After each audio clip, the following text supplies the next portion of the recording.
আপনারা অনেকেই বলেন যে ভাইয়া আমার ফেসবুক পেজটা মানুষের কাছে রিকমেন্ড কেন করতেছে না, সাজেশন কেন করতেছে না। তো দেখুন এটা অনেক বড় একটা প্রবলেম। যদি আপনার ফেসবুক পেজটা মানুষের কাছে সাজেশন না করে তখন কিন্তু আপনার ফলোয়ার্স বাড়বে না এবং কি কোনো অডিয়েন্স কিন্তু জানতে পারবে না যে আপনার এই নামে একটা ফেসবুক পেজ আছে এবং কি সেখান থেকে ভিডিও আপলোড করা হয়।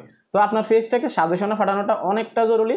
সেই ক্ষেত্রে আপনাকে ছোট্ট একটা সেটিংস অন করতে হবে, যেটা অন করলে আপনার ফেসবুক পেজটা মানুষের কাছে অটোমেটিক্যালি সাজেশন করবে এবং কি আপনার কম্পিটিটর যারা আছে তাদেরকে যখন অডিয়েন্স ফলো করবে তখন তাদের পেজের নিচে আপনার পেজটা কিন্তু শো করানো হবে, তারা যদি আপনার কম্পিটিটর হয়ে থাকে। ওকে, আমি মোবাইল স্ক্রিনে গিয়ে আপনাদেরকে যদি আমি এক্সাম্পল হিসাবে দেখিয়ে দিই তাহলে আপনারা বুঝতে পারবেন স্টেপ বাই স্টেপ। আপনারা দেখতে পাচ্ছেন আমি মোবাইল স্ক্রিনে আসলাম, মোবাইল স্ক্রিনে আসার পর এখানে তাসরিফ ভাইয়ের পেজটা আছে।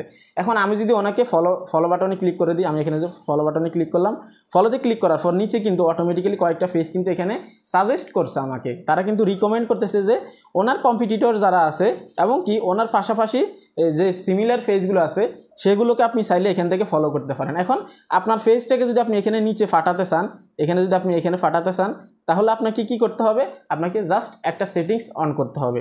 তার জন্য আপনাকে কি করতে হবে, এই সেটিংসটা আমি আপনাদেরকে অন করে দেখাচ্ছি। আমি যদি তাসরিফ ভাইয়ের এখানে আসি তাহলে নিচে কিন্তু কয়েকটা পেজ, একটা না 1 2 3 4 5 6 7 8 অনেকগুলো পেজ কিন্তু এখানে রিকমেন্ড করে। তো আপনার পেজটা কিন্তু এভাবে রিকমেন্ড করবে। যদি আপনি আপনার পেজকে একবার রিকমেন্ডেশনে ফাটাতে পারেন তাহলে আপনার কম্পিটিটর যারা আছে তাদের অডিয়েন্সকে কিন্তু আপনি জেনারেট করতে পারবেন আপনার ফেসবুক পেজে। এখন আমি জাস্ট ওনাকে ফলো বাটনে ক্লিক করলাম, এখানে কিন্তু অনেকগুলো পেজ আসছে। এখন প্রোফাইলটা যদি ভালো থাকে, নামটা যদি ভালো থাকে এবং কি আপনার রিলেটেডের সাথে যদি আপনার টপিকের সাথে মিল রেখে যদি আপনি এখানে আপনার নামটা ইউজ করেন তাহলে কিন্তু আপনার রিলেটেড যারা ইন্টারেস্টেড আছে তারা কিন্তু আপনাকে ফলো দিতে বাধ্য থাকবে বা এইভাবে আপনার পেজে প্রবেশ করে কিন্তু ভিজিট করে আপনাকে দেখবে আপনি কোন ধরনের ভিডিও আপলোড করেন। সো এটা মোস্ট ইম্পর্টেন্ট। আমি ব্যাক করে আমি আপনাদেরকে দেখাচ্ছি যে আপনারা কিভাবে এই সেটিংসটা অন করবেন। আমি যদি ব্যাক করি, এখান থেকে আমি ব্যাক করলাম, ব্যাক করে আমি সেটিংসে চলে যাবো, 3 ডট মেনুতে ক্লিক করব, সেটিংসে ক্লিক করব, তারপর একটু স্ক্রল ডাউন করব, নিচে আসবো, how people find and contact you এই অপশনটাতে ক্লিক করে দিব।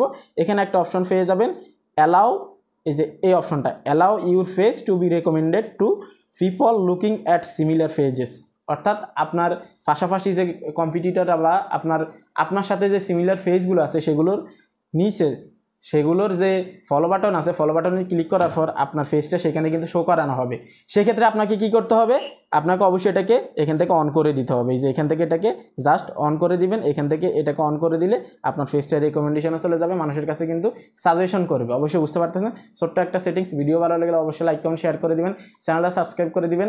আমি এই ভিডিওতে আপনাদেরকে দেখিয়েছি কীভাবে ফেসবুকে ভিডিও তৈরি করলে ইনকাম দিবে না এবং কীভাবে আপনি ভিডিও তৈরি করলে মনিটাইজেশন পাবেন না।